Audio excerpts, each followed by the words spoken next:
Hari Om, everyone. Let's listen into today's shloka, Jnana Vijnana Yoga 7.15. Namam duṣhkṛitino mūḍhāḥ prapadyante nara-adhamāḥ māyayāpahṛita-jñānā āsuram bhāvam āśhritāḥ. Four kinds of people do not surrender unto me. Those ignorant of knowledge, those who lazily follow their lower nature, though capable of knowing me, those with deluded intellect, and those with a demonic nature. Not mam, unto me, duṣhkṛitinaḥ, the evil doers, mūḍhāḥ, the ignorant, prapadyante, surrender, nara-adhamāḥ, one who lazily follows one's lower nature, māyayā, by God's material energy, apahṛita-jñānā, those with deluded intellect, āsuram, demonic, bhāvam, nature, āśhritāḥ, surrender. Thank you, Shubhaji. Thank you. Yeah, today's Prabhuji's talk was on surrender. So we are talking about the same verse also. Okay.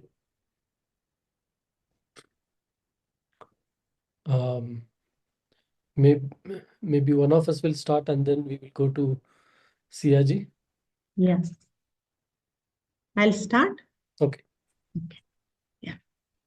So here Sri Krishna is trying to point us that there are four kinds of people who will not surrender to him. And all of us fall into one of this category. So the first one he says is the ignorant. A person who lacks spiritual knowledge and do not know about Atma is the one who falls under the ignorant of knowledge category. He will not know that our ultimate goal is God realization, and the person will be under the thinking that he is the BMI. So the second is the person who is lazy. These are the ones who have the knowledge and awareness, but do not think of God because of laziness and carelessness. Here Krishna is also saying that laziness is also a kind of a disease.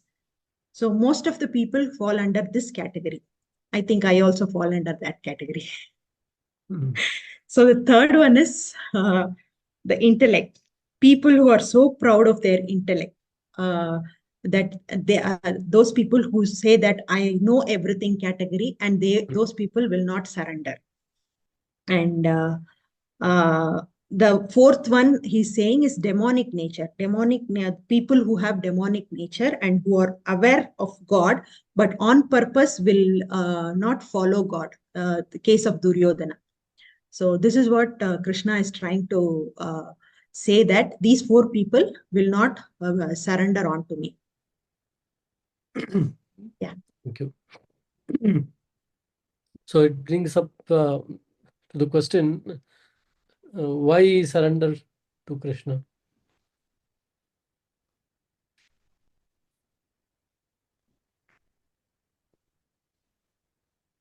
So that we can realize our higher self and not follow not follow our lower nature and go beyond our lower nature and go to our higher nature, which is realization of God. For that, only if we surrender, we can realize God. Rather, God is nothing but ourself. Can we get can I get a simpler answer? This is a very high level answer, knowing my higher nature and all. In a day-to-day life. Day-to-day life. It's a good question. See, for example, when our nature is like, I said, no, okay, let me take my own example. I said I fall under the second category, who are lazy. So we know that we realize that we have to rise above our body, mind, intellect. that we are not the body. Prabhuji always says, Nanu nanembudu nanalla. So, taking that as an example, we know that we have to rise beyond our body, mind, intellect. But sometimes we fall under that lazy category of, oh, let's do it tomorrow. So that is when we don't surrender on to God. That is the simple explanation of taking my example. So we try to push our things. Okay, maybe for example, let's listen into Prabhuji's story tomorrow or Prabhuji's talk tomorrow. Today, let me watch a movie. That kind of a laziness. So can I say that it's lazy here, meaning basically you tend towards what you are used to. You are yeah. right. The comfort zone. We tend to be in the comfort zone. Because we don't fall under the ignorant of knowledge. We are getting knowledge through these classes.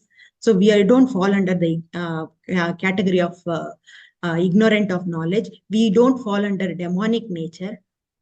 And the third, deluded intellect, we don't fall under, because we don't say we all know everything. So the only category. This is where the mind drifts towards your vasanas, what you're used to. So the mind has to be tied and brought back. Yes. Okay, thank you. As sir has put clearly, in order to travel further, I need to drop that and get into my higher self. Okay, thank you. Thank CRG, you. now. Can you go?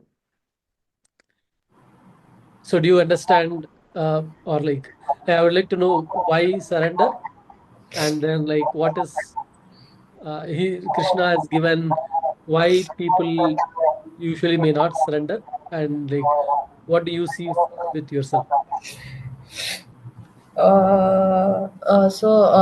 I think I don't know. I'll just okay. I'll also talk in like I'll in my like so I before realizing God, I was also like I was very materialistic, like I would say that I want this, I want that, and I'll get this somehow. And I was, how to say, I was deluded, or like I was delusional. So, like, like last year, like there was a big change in my life. So then I realized that, like I realized God then, and then slowly I started surrendering onto Him. And now that I've surrendered onto Him, I don't feel any of the other stuff like I usually felt before.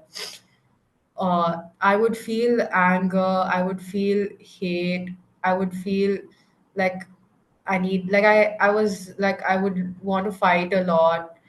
And I had this people pleasing nature, which I'm still working on.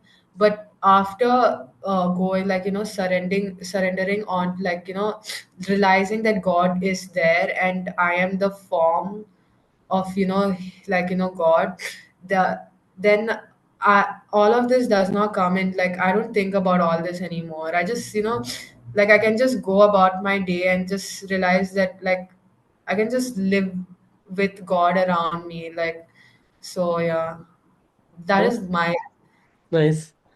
So CIG, when you said you have surrendered, how did you surrender? Is it like you told one day that I am surrendering to you, or no, no. Why am I doing this to myself over and over again? Like, why am I putting myself through pain? Like, like I kept telling myself that God didn't send me here to do this. Like, and He also gave me a second chance to live. So, like, I'm really grateful that He gave me that, and I'm gonna do my best to live that life that He's given me. okay? So it was like really something struck you, like a Yeah, realization.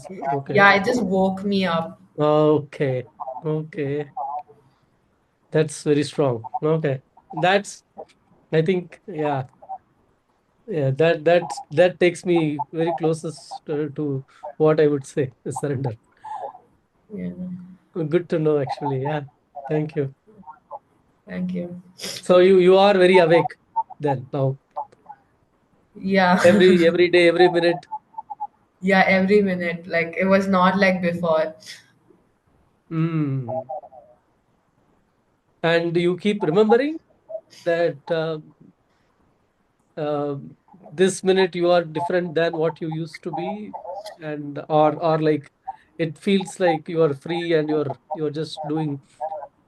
You It know that you have that clarity that you are doing right. Yeah, I do have the clarity. Like and yeah, I'm free. Like I'm not bound to anything anymore. Like, Mm. how, like, we as human beings, we think a lot, right? And so I'm not bound by that anymore. I just keep living. Mm. Okay, good. That looks like that pressure is off you. Something which was Yeah. pressurizing you. Mhm. Good. Good to know. Okay. Thank you. Thank you. Yeah, Padmaji. First of all, I want to say, Siaji, that's so awesome. Yeah. The transformation that you went through, it's so awesome. You are inspiring, and I hope only the best comes to you. When you said you surrendered to Krishna, only the best can happen from now on. Okay, so I don't know what you're pursuing currently, but I wish you the very best only in life, nothing else. So thank you for sharing your story today. It is very inspiring for many of us. And of course, all of us have a lot of challenges in life. We go through various situations. But when we come across someone who has overcome something, anything in life, which is not easy, I think there is a lot of respect that comes towards that person first. And also a different kind of courage to even be able to talk about it after going through it, and to come to terms with it in such a beautiful way. So thank you once again for sharing it. Thank you. So going on to today's shloka. Um, so here, I think for me, what connected was the deluded intellect. So whether it is ignorance of knowledge, or whether it is laziness, or any of the other three qualities, I think the most important here is the intellect, which has the discriminative power to know what is right, to know what is wrong, uh, to know what is lower in nature, and to understand what is higher. And those are the that those things can be decided or discriminated only by the intellect. So only when you have that kind of discriminative intellect will you try to pursue to leave all this and seek something higher. So the discrimination that today's your story was the perfect example. Some inner voice, the divine within, is the one who told you, or who raised those questions for you, which guided you that why am I doing this, or what is the need, or what am I getting from this. I think that inner divine voice is what that is the guidance for us. That is the Krishna within us. So when that arises, then automatically we start pursuing only the higher. There is no looking back. Like in the picture, it is just a one-way arrow, right? It's not a two-way. So once you start going towards it, there is no comeback. There can be a pause, but there is no return. It's only forward from here on. So that is something I have also experienced, I think, in my life with all my illnesses, severe illnesses and all that. But yeah, once you progress, you only go higher. There is no turning back from there. So I think here the intellect, the discriminative intellect is what is important for us to know which is higher and which is lower.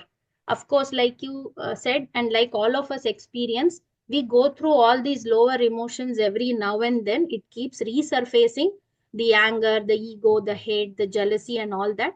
But with consistency and with persistence is the only way where we can, cross over those obstacles and move forward. So that is how I connect to this shloka. Thank you. Sure, definitely, Padmaji. Yeah, that persistence, what you said, is what Yeah. is needed after you know that you have to walk this path. The mind slowly comes and says, today, you know what, today maybe like we are tired, take a break. That you give that, the for mind, it's like, I got one chocolate, I won. Right? No, and like So Shubha was also talking about the laziness. No, like tomorrow I will watch Guruji's video. yeah. That also I will say it's only a pause. That's why I said that our arrow is only one way. So you may not watch today, but the fact that you thought about it, that I have to watch the video, that itself is one higher thought only. Yeah. Okay. The ego chose the other thing, but that's a different aspect. But the fact that you thought about that thought, that I have to watch Guruji's video, is a higher thought. So I don't say that laziness and all doesn't apply once you come here. I feel it's only about the pause and transcending. That's all.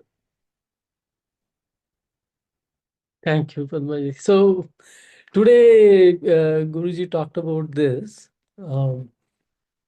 Even the surrender, it's, I think, it goes very well with what Siaji shared. That he said there is always this intuition, the voice of God, always coming, but the noise of mind is where like you get lost, right? And you are not able to hear the voice of God, and you're distracted by the noise of mind. Okay, and the noise of mind is what like takes us into the forest where we get lost, and then like you don't know what's happening, right? And something, and I guess everyone gets that time where uh, you hear that voice of God, and then like you come out. And I would say the same to me. I don't know. I was just running around my work, and somewhere the call came, and I heard it, and then like here we are, right? Studying and learning, and like doing this, right? So that's the voice of God.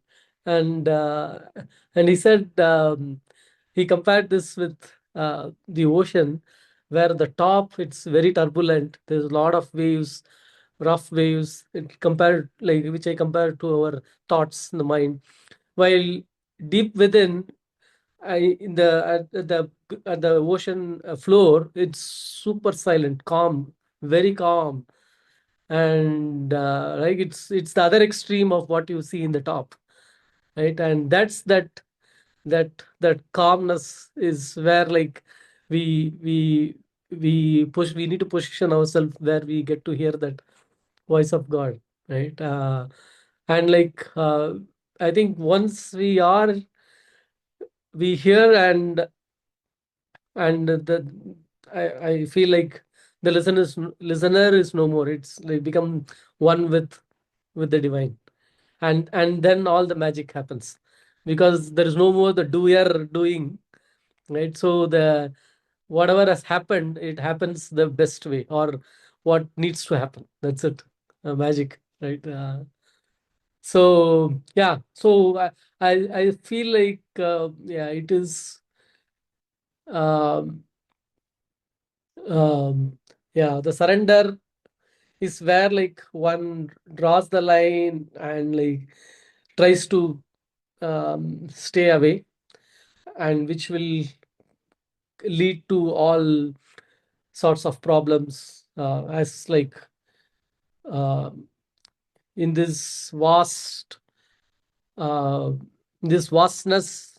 the mind cannot contemplate everything. It cannot try to make sense out of everything. And when the mind tries to make sense, it leads to stress and all sorts of issues. So the mind has to uh, uh, get quiet and has to become calm to hear the truth. And then and that happens with the surrender. Yeah, that's what I want to share. Thank you. Yeah, over to you, Vijayji. Wonderful. Very nice discussion.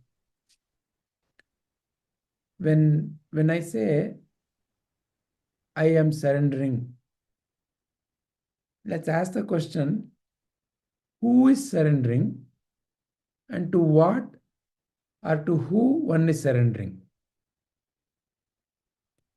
Again, at a outside level, we see somebody touching somebody's feet. So there is one person standing in front of you. There is another person who is touching their feet. Is that the surrender? Is a body bowing down in front of another body? Is that the surrender? That kind of a surrender is what you see in war fields.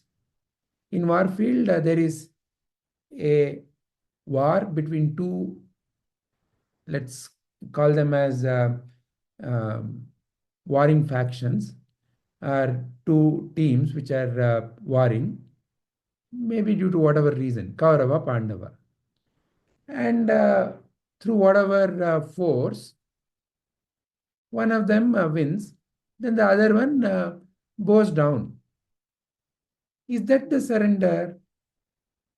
There also there is a bowing down. Is that the surrender? What does surrender really mean?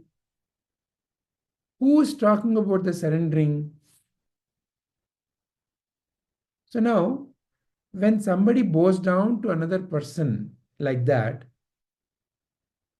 what is that the other person is the one who is bowing down feeling? What is the feeling that is in the person who is bowing down? Who is really surrendering? Very important question.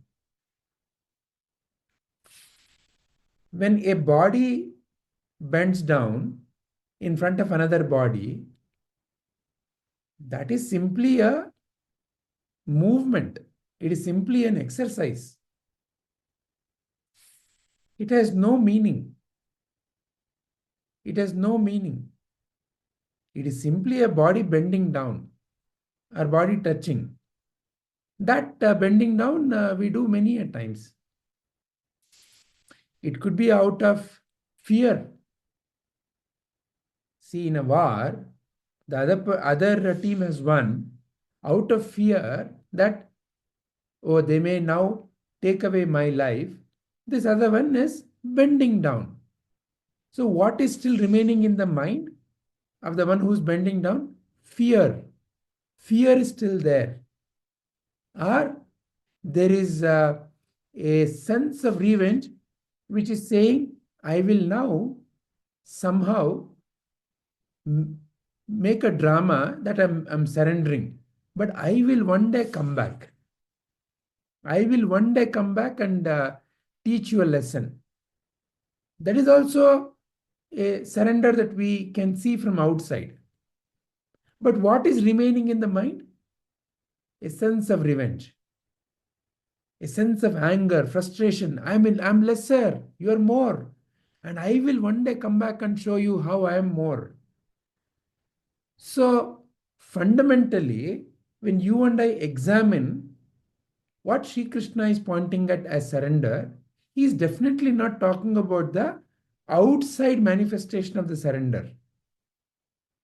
He is definitely pointing to something a lot more subtle. So then, if we go a little deeper, okay, surrender is in the mind.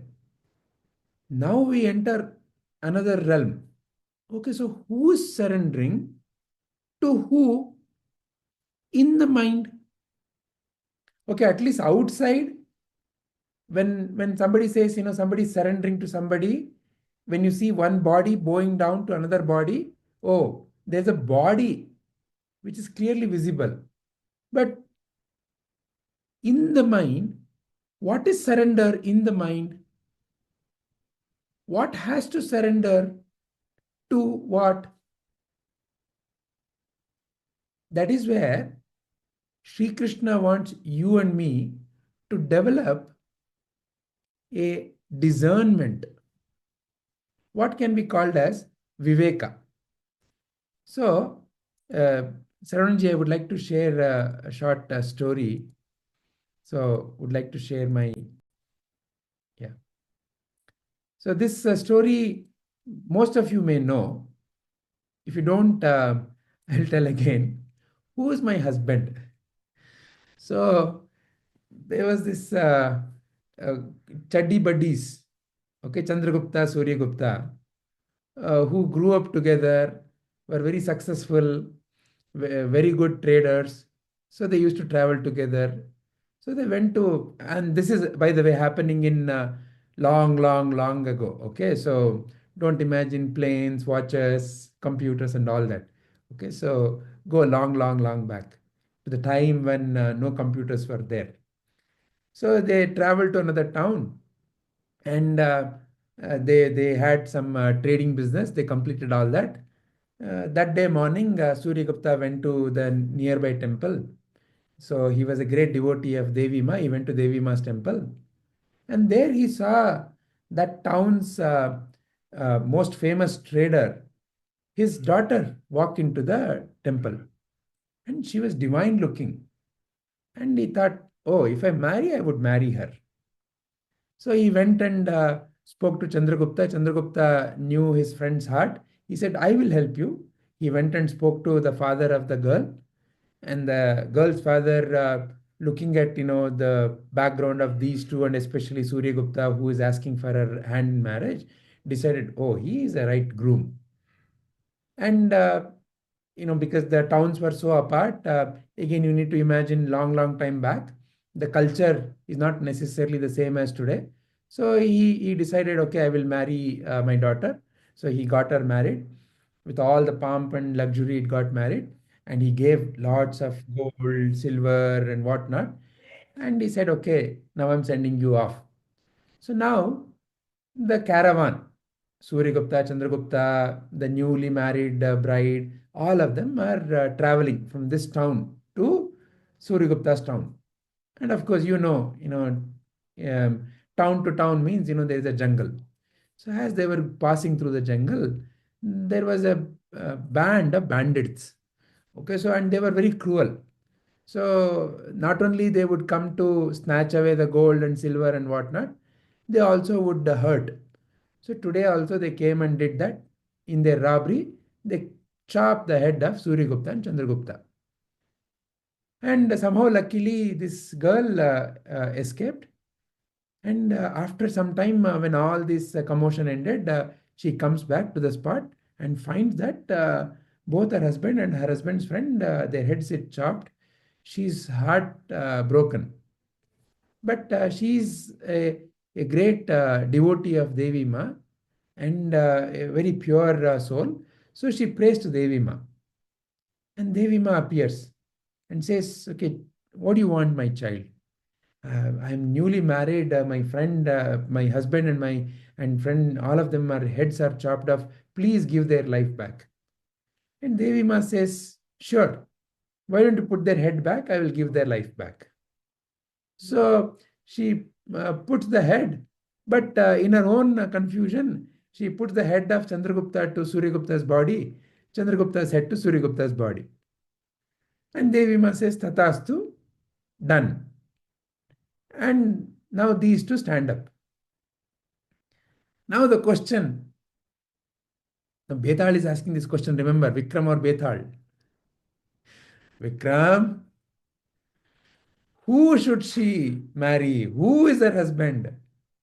And if you know the answer, if you don't answer, you know what happens. Your head will explode into 1,000 pieces. So who should she marry? Who is her husband? Who is her husband? Who do you think her husband should be? Is the question clear? Siaji, could you hear? Yeah, is the question clear to you, Siaji? Vijayji, could you repeat it again? Sure. So till where you heard the story?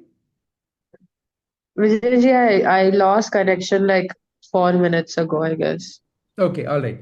So there are these two friends, Suryagupta, Chandragupta, and they've gone to, they're very close friends and they're very successful traders. They've gone to another town. There Suryagupta falls in love with one girl and he marries. And while, and the father agrees to marry her to him. So when they're traveling back to their town, their caravan, which had a lot of gold, silver, diamond, and whatnot, gets attacked by a team of robbers. And they chop the head of Suryagupta and Chandragupta. And this girl escapes. And after some time, she comes back. And she's a great devotee of Devi Ma. So she cannot bear the loss of her newlywed husband. So she prays to Devi Ma. And Devi Ma says, I can give their life back, put their head back. So in the commotion, that girl puts the head of Suryagupta to the body of Chandragupta, head of Chandragupta to the body of Suryagupta. And Devi Ma says, Tatastu. Now both of these are standing up in front of her. Now the question for you and me is, who is her husband? Who should she really consider as her husband? What do you think?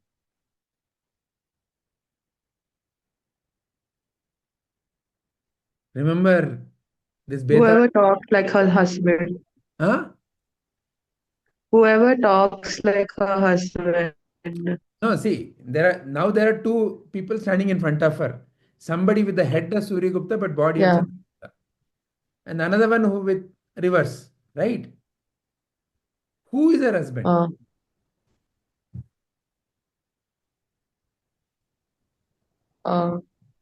The one with, so she married, in the town she married Suryagupta. Now, is the person with the Suryagupta's body her husband or the other one?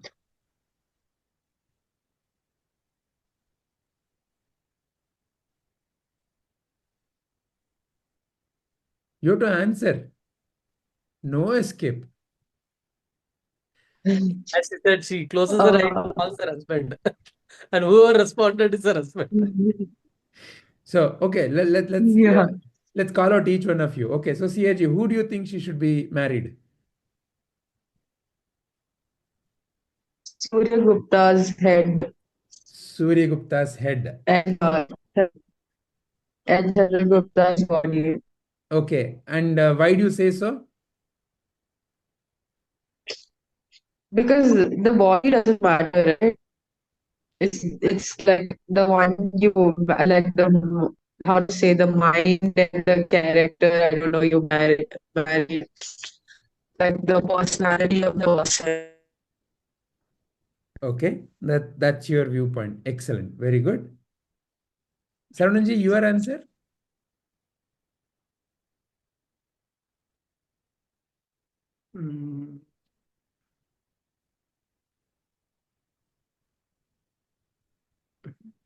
Yeah, it would be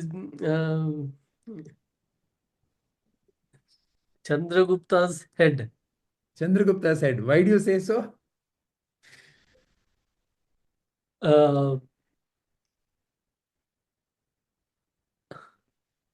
Assume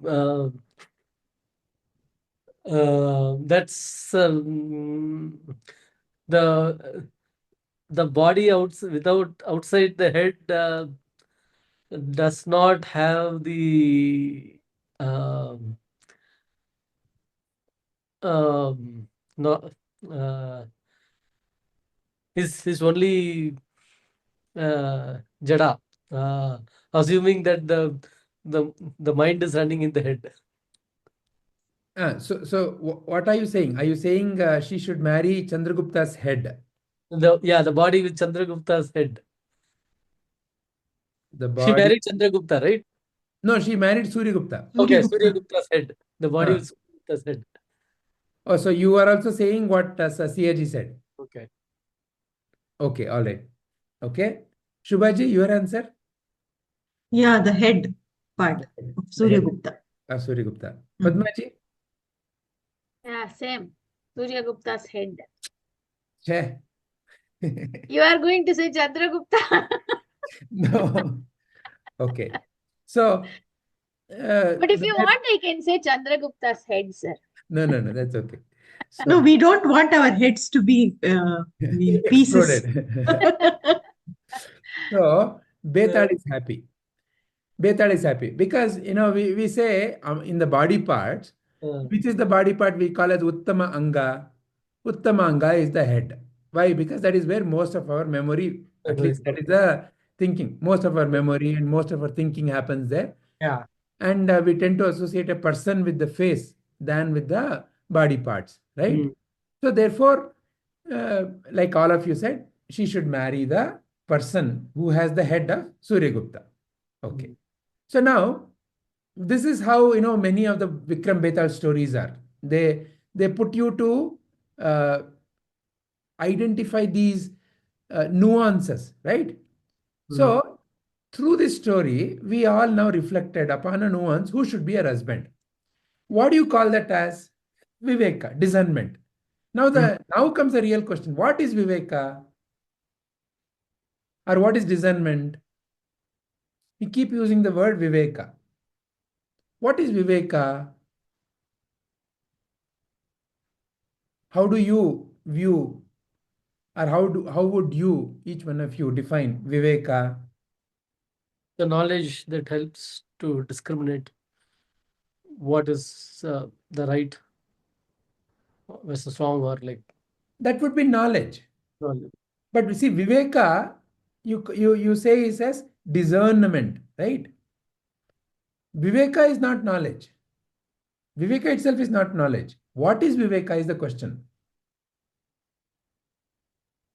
Like Shri Krishna is saying, there are some who are aware of the truth.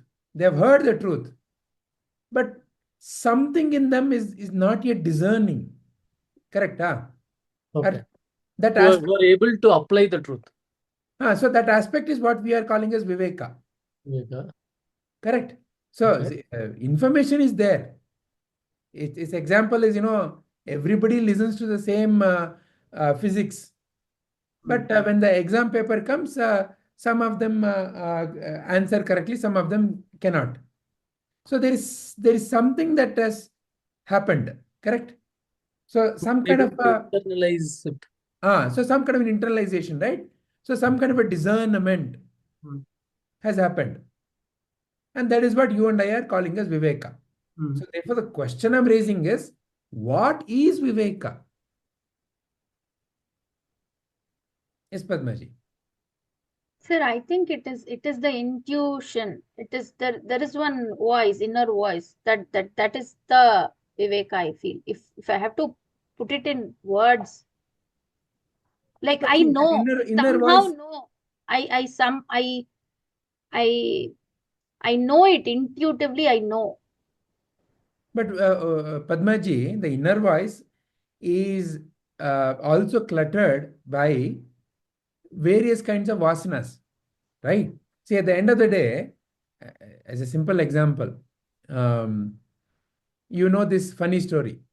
There was a thief standing in front of a judge, and he said, I didn't do this robbery. My hand did the robbery.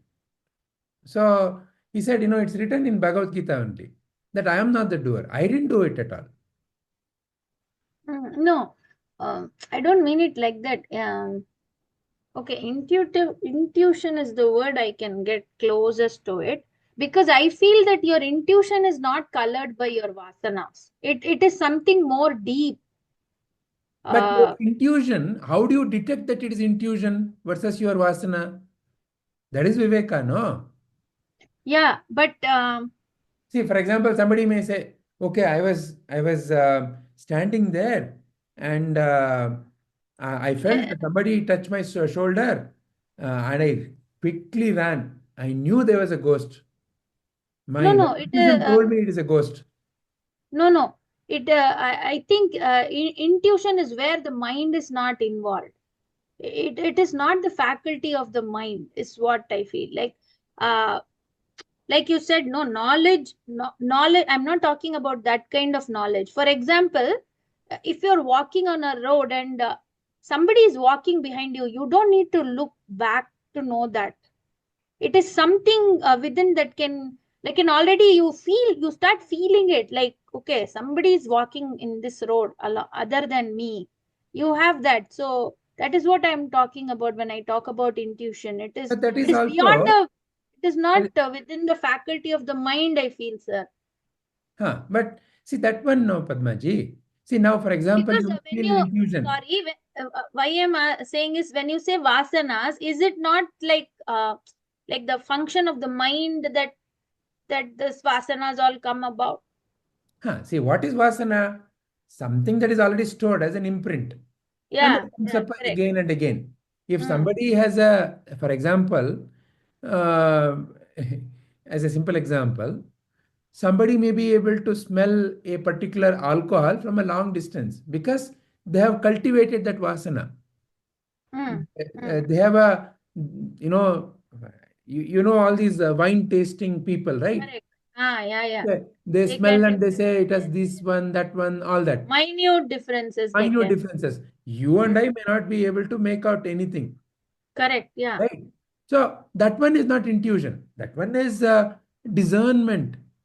Okay, very fine gradation. But that is based on one knowledge, no, sir. They have knowledge of that so that they're able to discriminate, right? But this is not the thing which is based on knowledge, isn't it? So Viveka, Intuition. you don't say intuition. See, Viveka, you say, okay, develop the Viveka. You know, uh, in Tattva Bodha or in Bhagavad Gita, Shri Krishna is talking about Jnana leading to Viveka. Right? Discernment. So he's not talking about intuition. He's not talking about, okay, feel what I'm saying, Arjuna. He's not saying that.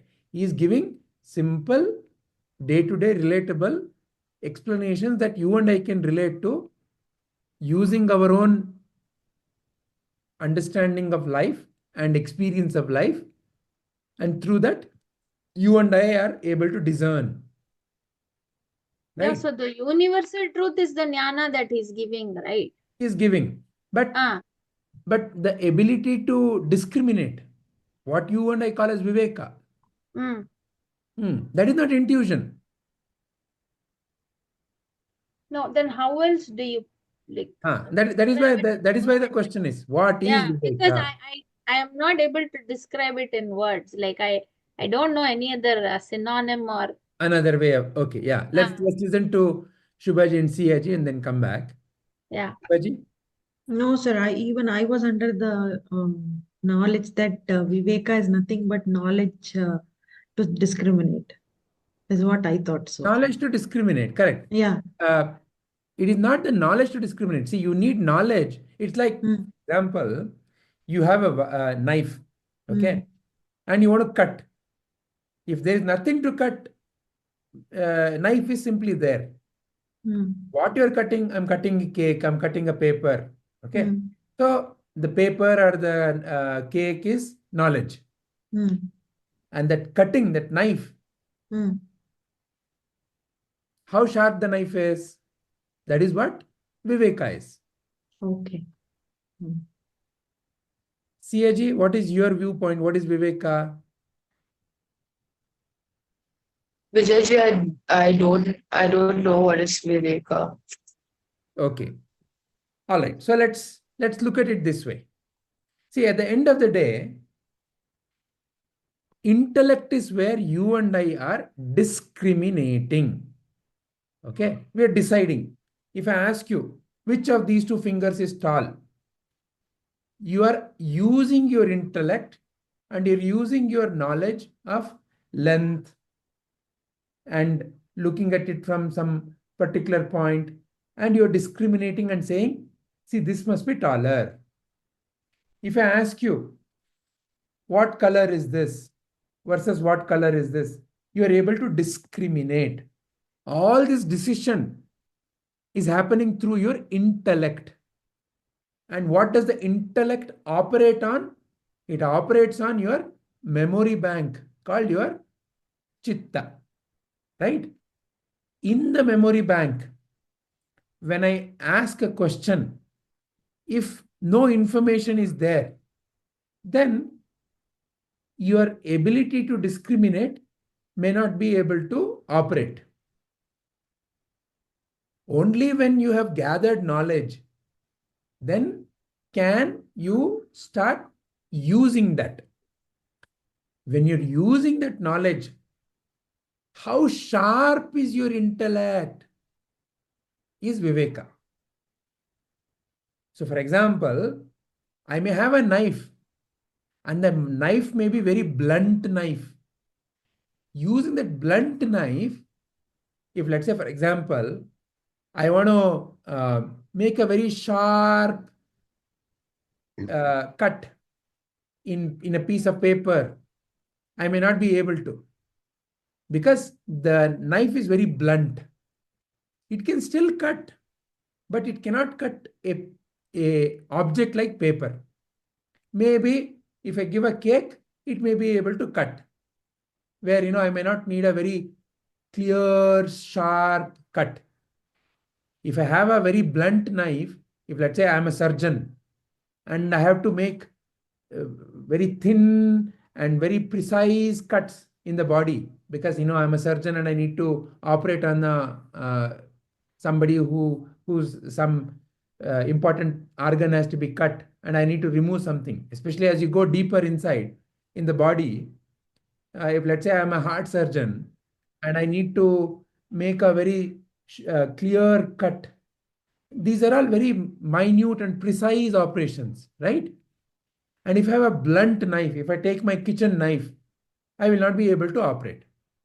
I need small, sharp, precise knives, right?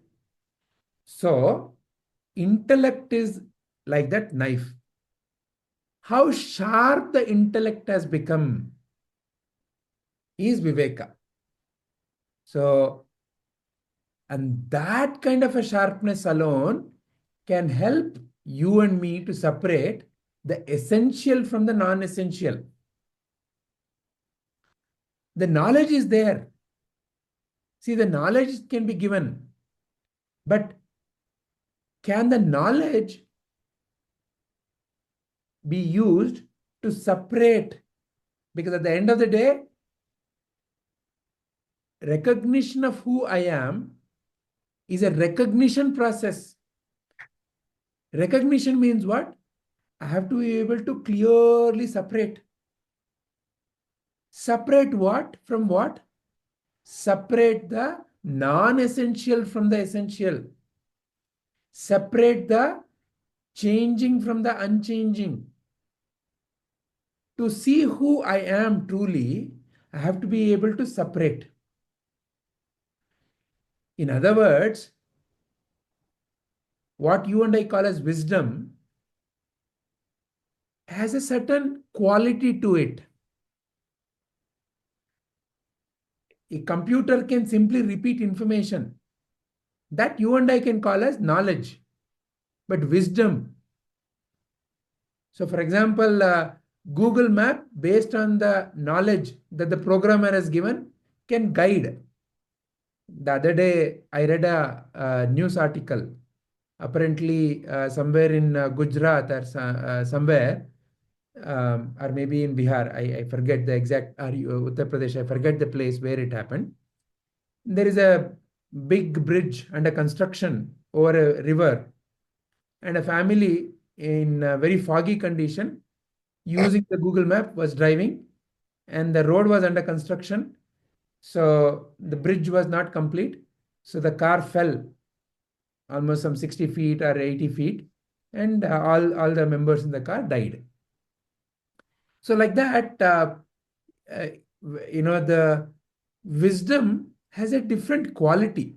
It is not merely repetition of knowledge.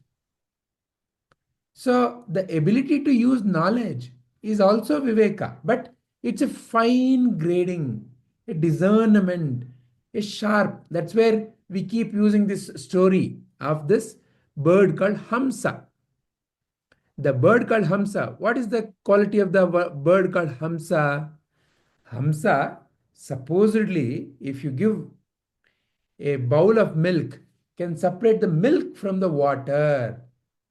Now, you and I know in our world, you and I cannot separate milk from water unless we boil and we collect water. Then only we can separate. Otherwise, simply by looking at it, you and I cannot separate.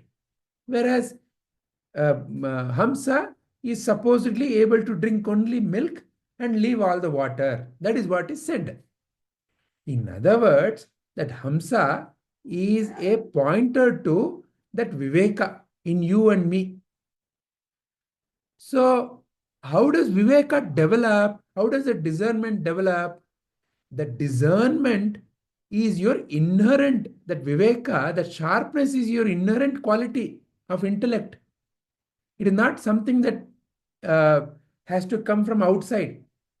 However, depending upon the quality of the mind that is developed, it may be currently operating as a blunt instrument or as a sharp instrument. So, if mind is full of the tamas and rajas qualities, which is why we talked about leaving behind all this. So, all of this is indication of the rajas and the tamas gunas in the mind. If those qualities are more, then that leads to a blunt discernment. For example, many of us, you would have seen, need a lot of, let's say, for example, spice. Okay, so it's not salty enough. Add some more salt. Add some more salt. Add some more salt. Whereas some of us may have such a fine taste that even a little bit they may say, no, it is very salty.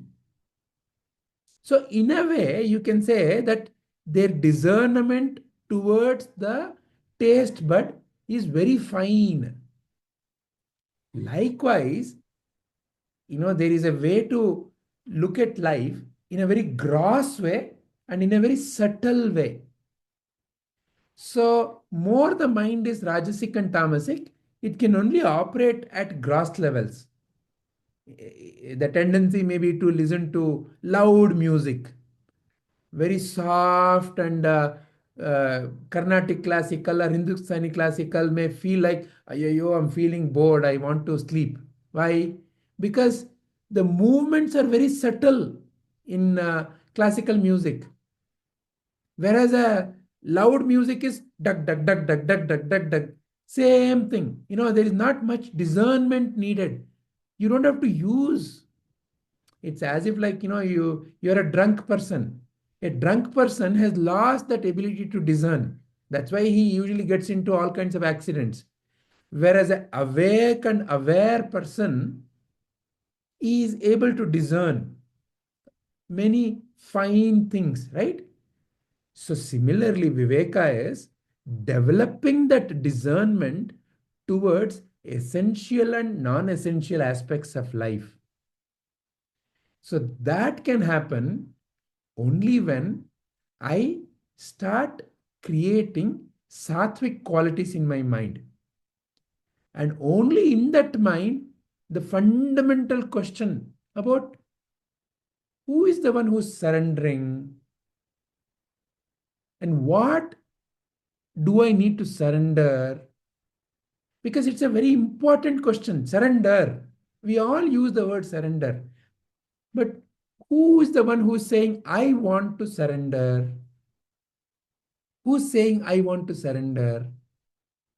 And what is that fellow who's saying, I want to surrender, wants to surrender?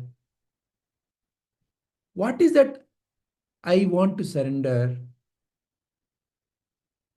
And surrender to who? Then what happens to me, the one who is surrendering? Very, very important question. How can I even surrender? So, surrender is something that I cannot really bring about by myself in a way. Because the one who is talking about surrendering is himself the real culprit. Because the surrender is being talked about by the shadow, which is saying, I want to be the real light. Because at the end of the day, the talk about surrendering is happening by the ego concept. What is ego? The sense of who I think I am. Whatever it may be. It may be my own ideas about my body, ideas that I'm carrying in my mind. So, only through a clear discrimination, clear viveka, can I come to this realization of who is the one who is asking or talking about surrendering. That ego. So we easily talk about ego has to surrender. What does really surrendering the ego really mean? Who's talking about the ego to surrender? So there must be someone who's then talking about the ego, and that ego has to surrender. How does it even happen? That, when you really think about it, the one who's thinking is a reflection of the reality. And the one who wants to surrender is simply the reflection of the reality. How can the image in the mirror have its own way of surrendering or its way of moving? It cannot. So the only thing that the image can do is to become silent. There is no way that you and I can surrender as an ego entity. Surrender is not something that I can cultivate. Surrender is not something that I can say, oh, I am now going to surrender. Surrender happens as that is where you and I call it as a grace. It's a grace. Means what?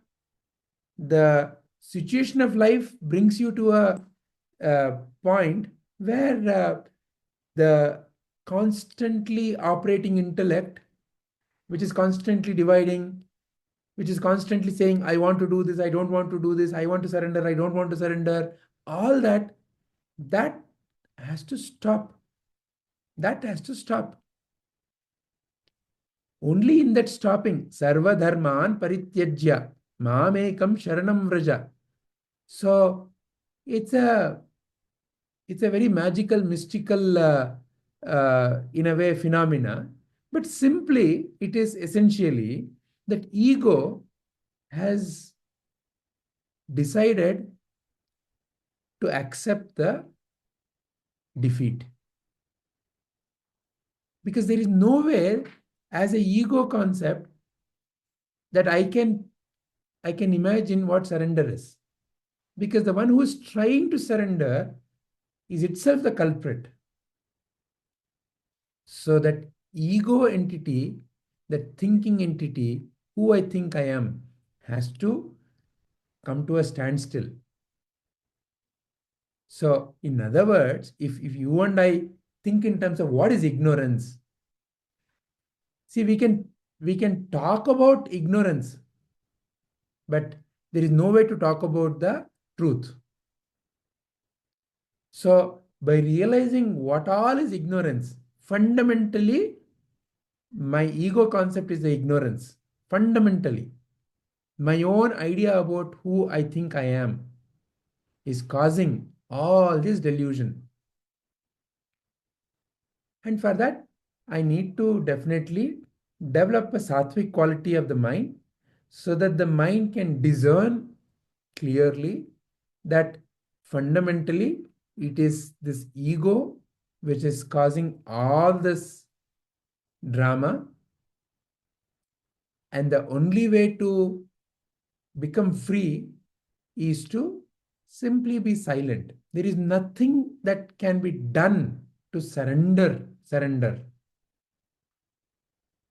That ego which says, I am surrendering, is another ego concept. Who's saying I surrendered? Because in true surrender, there is no more anyone to say, I surrendered. And that is an experience of life for you and me, for anyone. There are moments when the thinking part of the mind has become silent and pure happening is there. And then the thinking part comes back and says, I was enjoying that. So whenever the thinking part, I am doing this, I am not doing that, I am enjoying this, all that I am, the thinking is subsided for some time, when whatever that is happening is purely happening, in all that moment, in a way, that ego has disappeared. Whenever ego has disappeared, there is a pure happening. And that usually you and I later come back and explain as, wow, it was so nice. So that is what Sri Krishna is pointing at. That when the mind is full of rajasic and tamasic qualities, such a mind has not yet developed the discernment or the viveka to recognize that it is the ego, who I think I am, that is causing all the trouble. So all that I have to give up is my own concepts of who I think I am, which is the ignorance. Not realizing that I am the consciousness, or continuously still getting associated myself as a body and mind. Knowledge is there, but have I come out of my own tendencies? Am I still, what am I talking? Am I aware of what am I talking? Am I aware of how am I thinking? All of this is a practice. So, therefore, Krishna is saying, first is lower nature, means what? Tamasic and Rajasic. In that mind, a sattvic mind has to develop. That sattvic mind will develop the discernment, viveka. And again, that needs shraddha and sadhana. It doesn't happen simply overnight, because the tendencies of the mind are developed over a period of time. And I have to now reverse the tendencies. So there is a human effort. There is a human effort, and then somewhere along the divine grace flows in. Because when it is ready, the clutch of the ego releases, and then once the light shines, then from there it allows further recognition.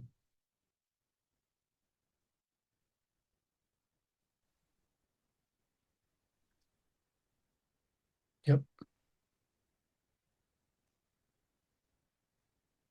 Any further questions or any other thoughts? Any other points to add?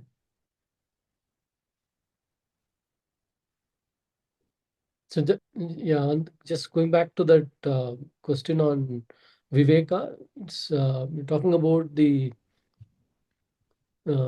sharpness, not the knowledge may be there, but how the one is able to apply the knowledge also, right? Yeah. Mm. Because at the end of the day, truth can be realized, that I am that is a realization, is a recognition. And where is that recognition happening? In your intellect. Mm. And for your intellect to recognize that, it should not be constrained by the vasanas. Mm. So only in a purified mind can it be recognized clearly. Mm. When it is said, I am that, it can lead to a Hiranyakashipu kind of a I am that. You all know the story. So that is nothing but emboldening the ego again. The ego entity gets emboldened. Whereas a true recognition drops the ego. Then there's only purity that is remaining. There's only that essence that is remaining. And that essence is the most divine, the most loving, the most compassionate, the most kind. That is what is left. That is how it is experienced by the others in life. Which I usually go to the example of smoking. Smoking is injurious to health. Every smoker knows. Okay, so the knowledge is there, but they are not able to apply the knowledge. Due to whatever reason. That is what you are calling viveka, like able to apply it, not having the knowledge. Able to discern it. See, apply means what? See, to be able to apply means what? There is a sense of direction that you're giving to your knowledge. Do this, don't do this, right? And before that direction is given, okay, take a right turn. So somebody has to decide, I have to take a right turn. How did you decide I have to take a right turn? There's a cooking happening. Right now, I have to add some salt or sugar. Yeah, It was decided to add salt or sugar. What made them add salt or sugar? By what proportion? That is where the purity. Sir, can we say Viveka is there, but it is not like it is also veiled? Because like something like the knife that you said, knife is just there, but only when you are more sattvic and it is purified does this surface as the sharpness in the knife. Absolutely. Because at the end of the day, it is through this sharp discernment that one separates. And how does the so-called intellect becomes sharper? As the intellect starts operating on a sattvic mind. So that is why, there is a step-by-step or a stage-by-stage evolution. So the sattvic thing is what removes the veil. What?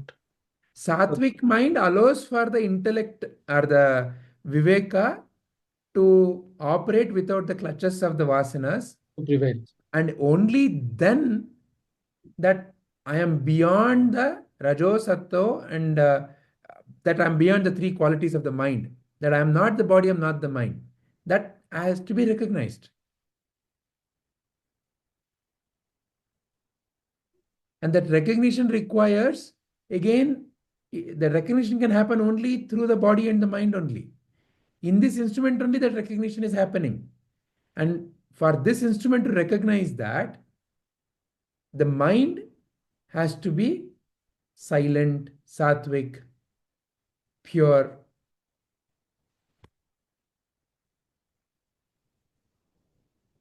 Is this bringing clarity, Sarvanji? Yeah. So till now, I was thinking Viveka is knowledge. It is not just the knowledge. It's not. Then it becomes the same as jnana. It's not. Jnana is there. Then shall we conclude today's session? Yeah. Yeah. Yes, sir. Yes, sir. Hari Om.